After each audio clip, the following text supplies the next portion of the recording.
Hey guys, in this video I'll show you how to download private video from Facebook in HD quality. Let's get started. First, open the Facebook app and choose the private video you want to download.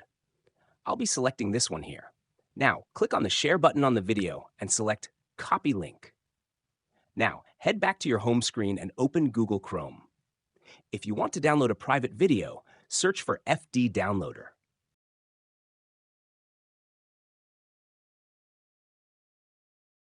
Now, click on the website appdownloader.net at the top of the search results. Once you're on the website, paste the Facebook link you copied earlier into the box. Click Download. And here you'll see different quality options for the video. Select 720p or any higher pixels for HD quality and hit Download. Now your video will start downloading.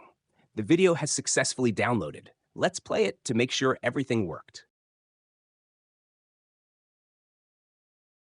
That's how you download private video from Facebook in HD quality.